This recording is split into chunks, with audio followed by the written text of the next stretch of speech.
Bonjour et bienvenue sur le podcast Explore Japon, le podcast qui explore le Japon sous toutes ses coutures. Des conseils voyages, de la culture ou bien de la vie de tous les jours en passant par l'apprentissage du japonais, partons ensemble 2 fois par semaine pour ce magnifique pays qu'est le Japon. Bonjour à tous, aujourd'hui je vais essayer de dompter votre caractère latin. Eh bien oui, au Japon il y a des règles comme partout, mais au Japon, la différence c'est qu'on les respecte vraiment.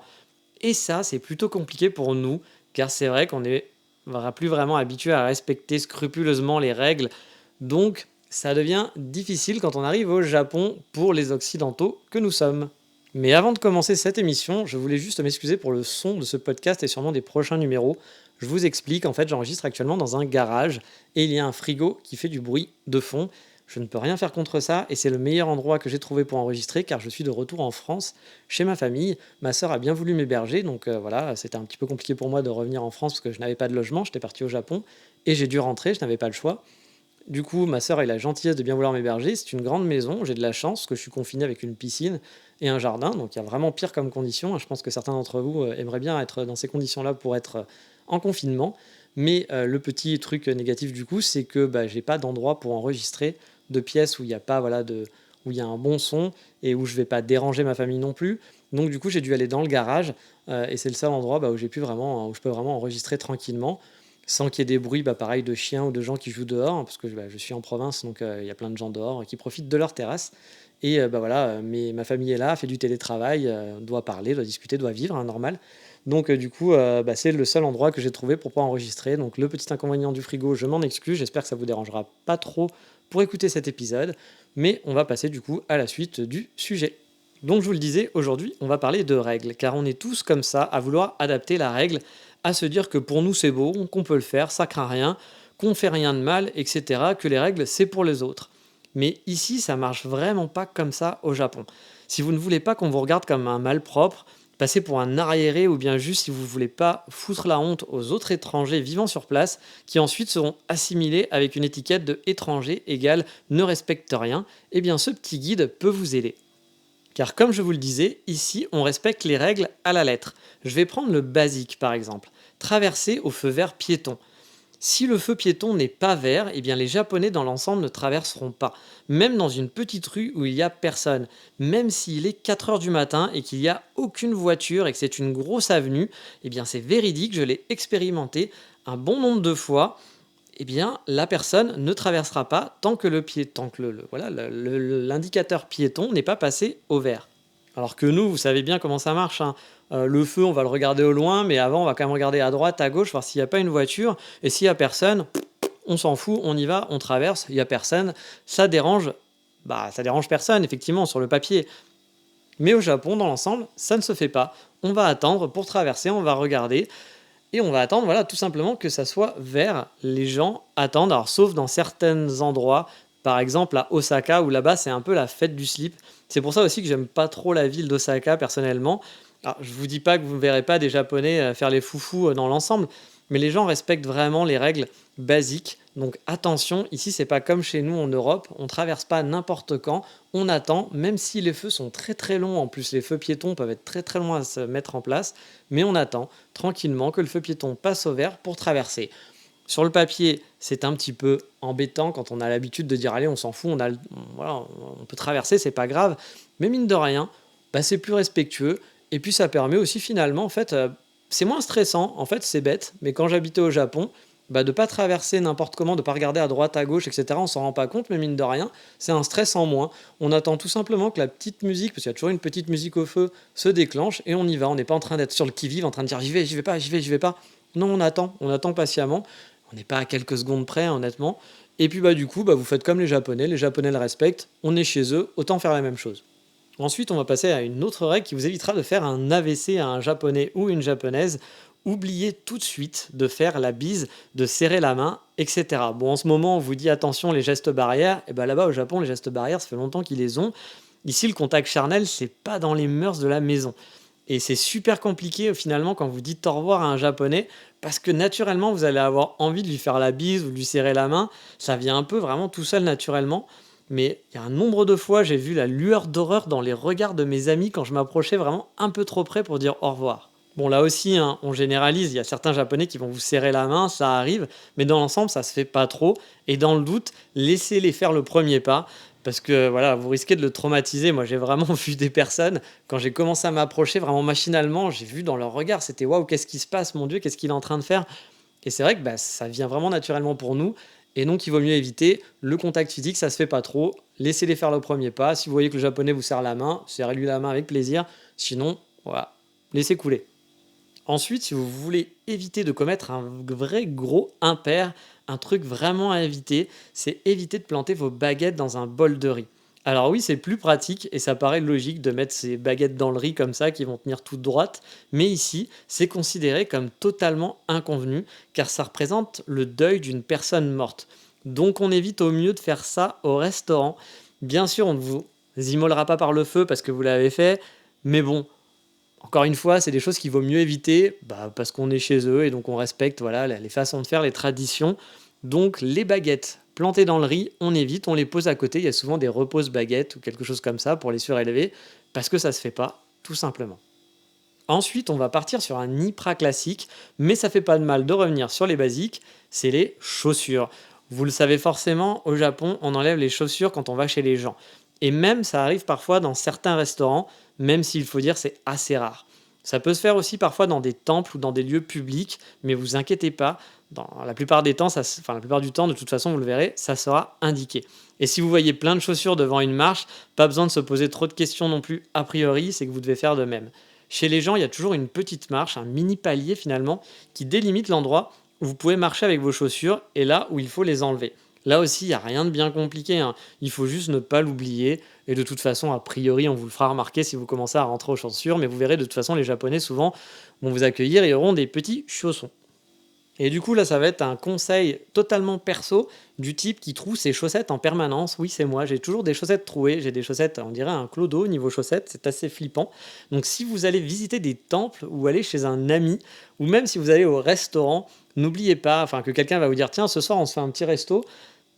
Dans les restos, souvent, ça va, mais ça peut arriver. Moi, ça m'est déjà arrivé qu'on me dise allez, on va au resto. Et là, on se dit, on arrive devant le resto et je vois qu'il y a plein de trucs pour enlever ses chaussures. Et là, on se dit putain, merde, quelle chaussette j'ai mis aujourd'hui. Donc, n'oubliez pas de mettre une chaussette en bon état, sans les trous. Ça sera un chouïa plus classe. Ça, c'est pas pour le respect des autres, c'est plus pour vous si vous voulez avoir un petit peu moins la honte. Après, c'est pas la fin du monde d'avoir des chaussettes trouées, hein, bien entendu. Mais bon, faut y penser, tout simplement. Ensuite, on va partir sur autre chose. Si vous avez vraiment envie de cracher à la gueule d'un serveur japonais, je ne sais pas pourquoi, mais peut-être que vous en avez une folle envie, bah vous pouvez le faire de façon vraiment plus subtile en lui filant simplement un pourboire. Bah oui, tout simplement. Car oui, ici, on ne file pas de pourboire dans les restaurants, les bars ou les cafés, etc. Parfois, ça peut arriver, il va y avoir un petit bol à pièces au comptoir pour mettre quelques piécettes si vous le voulez, mais c'est super rare et surtout si vous donnez un pourboire à quelqu'un, ça sera vraiment très très mal vu. Car au Japon, quand on offre quelque chose à quelqu'un, il se sent obligé de vous offrir quelque chose en retour. Et il avait peut-être pas envie de le faire à la base. Donc on évite comme ça, tout le monde est content. Pareil pour les cadeaux, évitez de filer des petits cadeaux à des Japonais, même si, bon, si ça vous fait plaisir, que vous avez envie que c'est un ami, c'est cool. Mais sachez que souvent, ça peut mettre mal à l'aise en fait la personne en face parce qu'elle va se sentir redevable et obligée de vous offrir quelque chose et qu'elle avait peut-être rien à ce moment-là. Donc ça part d'un bon sentiment, mais parfois c'est un petit peu compliqué le côté cadeau au Japon. Je vous dis pas de pas en faire, je vous dis juste de faire attention, tout simplement. Et pour le serveur que vous avez trouvé sympa, bah plutôt de lui filer un pourboire, vous lui faites un sourire, un grand merci, une bonne note sur Google, voilà, ça fera l'affaire pour remercier toute l'équipe, ou même un petit mot en japonais, je pense qu'il sera très content aussi. Puis tout simplement d'être poli aussi, hein. Je pense que les serveurs ils sont contents quand ils ont des gens polis en face et des gens pas désagréables. Ça sera peut-être mieux qu'un pourboire, et de toute façon, je vous dis, le pourboire, ça ne se fait pas. Et parlons ensuite du sport national chez nous. Ouais, je sais, on kiffe faire ça, c'est notre truc à nous les latins, on adore ça. Gruger dans la queue, que ça soit pour la caisse, pour attendre le bus, etc. Vous savez, il y a déjà 10 personnes, on arrive, on se place et hop, on arrive, on essaye de rentrer le premier dans le bus. Bah ici, c'est no way, ça se passe pas comme ça. Vous oubliez totalement. Alors, le Japon n'est pas le seul pays à marcher comme ça, hein. Si vous allez par exemple au Canada ou vous allez en Écosse, les gens font la queue, respectent l'ordre d'arrivée. Et bien au Japon, on respecte l'ordre d'arrivée. On n'arrive pas comme un bourrin à essayer de doubler tout le monde et à se dire ah bah attends, ils sont un peu mal placés, ils sont pas devant la ligne où les gens attendent. Non, bah je vais me mettre devant et pile, hop, voilà, j'ai doublé tout le monde. Non, non, ici on oublie, on ne fait pas ça. Donc si vous arrivez devant un arrêt de bus et que vous voyez qu'il n'y a pas vraiment une queue et autres, ne vous précipitez pas, laissez les gens rentrer devant. De toute façon, encore une fois, vous n'êtes pas à la minute, c'est pas grave si vous n'avez pas de place assise, hein. Enfin voilà, il faut toujours un petit peu remettre dans le contexte, c'est pas la fin du monde si on n'est pas assis pendant 20 minutes. Euh, Laissez les gens qui étaient là avant rentrer et rentrer quand c'est votre tour. C'est pareil pour le métro, vous allez le voir, les gens font la queue les uns derrière les autres. Ne vous placez pas au milieu en vous disant cool, il n'y a personne. Non, faites la queue comme tout le monde. Suivez, vous allez voir, les gens vont faire la queue. Mettez-vous derrière et faites pas le gros relou qui va se placer devant. Moi, c'est déjà un truc qui m'insupporte à Paris, tous ces gens qui courent et qui se mettent devant la porte aussi. Alors, ça, c'est le truc à éviter, mais arrêtez de vous mettre devant la porte quand une des portes de métro s'ouvre. Mettez-vous sur le côté pour que les gens puissent sortir. Ça paraît super logique, mais pour plein de gens, bah, apparemment, ça ne l'est pas. Au Japon, évitez de faire ça, même en France, hein. Mais voilà, en règle générale, on évite de faire ça. Je sais, c'est bête, mais quand on voit le nombre de personnes qui ne respectent pas ça, c'est que finalement, bah, c'est pas si logique que ça pour tout le monde. Là, on va rentrer aussi dans un super basique, un truc qui peut paraître même super con, mais comme je vous l'ai déjà expliqué, une des raisons de pourquoi je me sens bien ici au Japon, c'est que les règles basiques de politesse sont appliquées. Chose chez nous qui sont de moins en moins. Là-bas, les basiques, ce qu'on ne devrait même pas réfléchir, eh ben, c'est normal. Donc on rentre pas dans les gens, par exemple, on laisse passer, on bouscule pas, et si par mégarde ça arrive, on s'excuse avec un simple sumimasen ou gomenasai. Bref, on la joue pas gros bourrin. Si vous écoutez le podcast, vous savez qu'ici les gens font très attention à ça en général. L'exemple le plus frappant, c'est que si vous rentrez dans quelqu'un comme un bourrin, il y a de grandes chances que la personne bousculée s'excuse. Oui, vous avez bien entendu. Là où chez nous on aurait le droit à au mieux à un gros connard, ici les personnes bousculées, bah, la plupart du temps vont s'excuser. Donc pareil, si on vous rentre dedans et que la personne s'excuse, commencez pas à vous énerver. Excusez-vous vous aussi et tout le monde est content. C'est quand même plus sympathique comme ça. Et puis c'est pas très grave, on s'est rentré dedans, ça peut arriver, même si la personne n'a pas fait attention, c'est pas grave. Si les deux personnes s'excusent, on passe à autre chose. Et voilà, à quoi ça sert de s'énerver? Ça ne sert strictement à rien, restons polis et courtois. Et ensuite, on va retourner dans les transports en commun avec deux règles super basiques, mais qui ne le sont plus chez nous. La première, c'est qu'on ne téléphone pas dans le métro, les bus et compagnie. Moi, c'est un concept que j'ai jamais compris chez nous. Les gens qui téléphonent, je parle même pas de ceux qui écoutent de la musique sans casque, hein, on va même pas rentrer là-dedans, mais vous faites chier tout le monde à hurler dans votre téléphone. Et même si vous vous dites non, mais je fais attention, bah non, vous êtes relou. C'est pas pareil de parler à quelqu'un et d'entendre une conversation. Par exemple, vous allez dire oui, mais moi, quand je parle avec un ami, c'est pareil. Quand vous parlez avec un ami qui est côte à côte, effectivement, c'est pas la même chose que quand on entend toute votre conversation. Et souvent, vous avez tendance à parler fort. Et au Japon, vous allez le voir, ça se fait quasiment pas. Ici, dans les transports, c'est calme. Personne ne téléphone, personne ne hurle, ne parle super fort. C'est pour ça que les gens s'endorment aussi dans les transports, ouais, parce que aussi c'est safe, donc vous pouvez vous endormir, personne ne viendra vous piquer votre sac à main. Mais voilà, parce que les trains sont calmes et qu'il n'y a pas des mecs qui se disent je m'en fous, moi je parle avec mon ami, bah c'est pas grave, vous avez qu'à parler avec les vôtres. Non, on respecte, on est dans un lieu confiné, on est tous ensemble. Et ben voilà, c'est un peu chiant, c'est un peu calme. Il y en a certains qui vont se dire oui, mais moi j'aimerais bien appeler ma maman. Et ben bah t'attendras de sortir et puis t'appelleras ta maman à ce moment-là. T'envoies un SMS, sinon pire, c'est pas non plus la fin du monde. Bref, au Japon, on évite, on le fait pas, on devrait pas le faire en France non plus, mais bon, maintenant c'est devenu la norme, donc on va dire bah c'est comme ça. Mais au Japon, en tout cas, ça ne se fait pas, donc ne le faites pas, n'appelez pas vos amis au téléphone quand vous êtes dans le métro, ne hurlez pas dans le bus quand vous parlez à des gens, restez calme, tout simplement, vous n'êtes pas tout seul. Et si vraiment c'est votre way of life de parler au téléphone quand vous êtes au métro ou d'hurler, bah allez en Corée. En Corée, vous aurez plein d'amis, vous pourrez tous hurler dans les bus et dans le métro, ça je l'ai vécu, c'était pire qu'à Paris réellement. Ah bah vous allez kiffer, donc allez plutôt en Corée plutôt que d'aller au Japon, tout simplement. Encore une fois, il vaut mieux aller dans des endroits où on se sent bien. Au Japon, vous allez faire chier les gens et vous serez pas dans votre élément. Si c'est ça que vous kiffez, allez en Corée. La Corée, vous allez kiffer. Une autre règle, toujours dans les transports, généralement on ne mange pas dans les transports. On peut grignoter une connerie en vitesse, un petit bonbon, etc. Mais sortez pas votre McDo, vos gros sandwichs dans le train ou le métro. Bon, ça arrive de voir des Japonais le faire là aussi, mais la plupart du temps, ce n'est pas le cas. Et honnêtement, c'est pas un kiff de sentir l'odeur d'un gros truc de bouffe un peu froid dans des lieux confinés, que ça soit au cinéma ou au train, machin et tout. Pensez toujours aux autres. Peut-être que vous, ça vous dérange pas, mais que ça peut être dérangeant pour les autres. Vous allez rester 20 minutes dans votre train, vous allez rester 30 minutes, 1 heure, vous pouvez bouffer après, c'est pas la mort. Donc, on évite de bouffer dans les trains et les transports. Alors attention quand je dis les trains et les transports, parce que dans le Shinkansen, c'est moins problématique. Vous pouvez sortir votre panier pique-nique sans problème, tout le monde le fait, c'est même un truc hyper généralisé. Donc dans les TGV japonais, on peut manger, dans le reste, on évite, ça se fait moins. Là, ça va être un peu spécial maintenant, mais faites attention dans les grands magasins ou certaines chaînes, par exemple dans le Mandarake d'Osaka, quand vous changez d'étage, il faut payer à chaque étage. Donc si vous avez pris un produit au rez-de-chaussée, n'oubliez pas de payer au rez-de-chaussée. Si vous montez à l'étage au-dessus, vous risquez d'entendre une petite alarme retentir.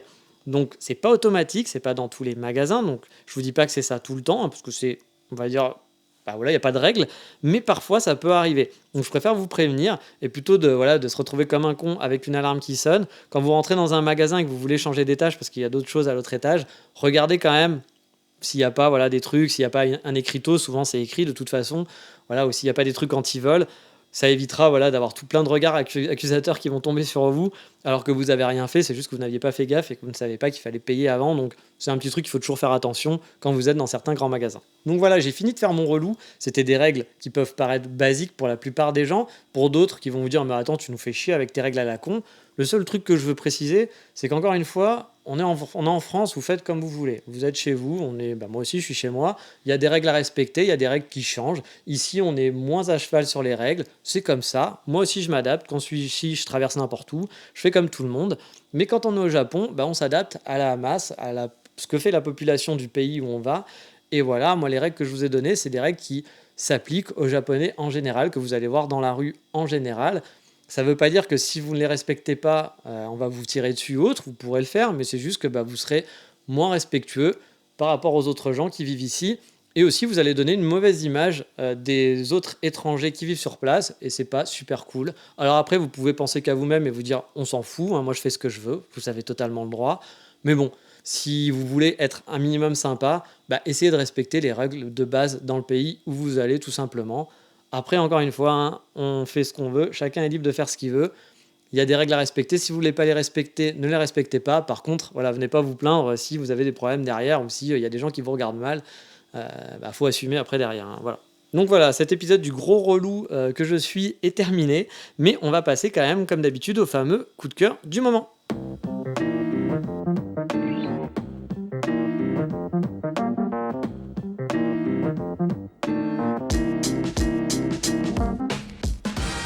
Et le coup de cœur du moment, il est fameux parce que je vais vous parler d'un gros coup de cœur qui est japonais et ça vient de chez Nintendo pour les intimes, et ça s'appelle donc, vous le savez, Animal Crossing, vous avez dû forcément en entendre parler.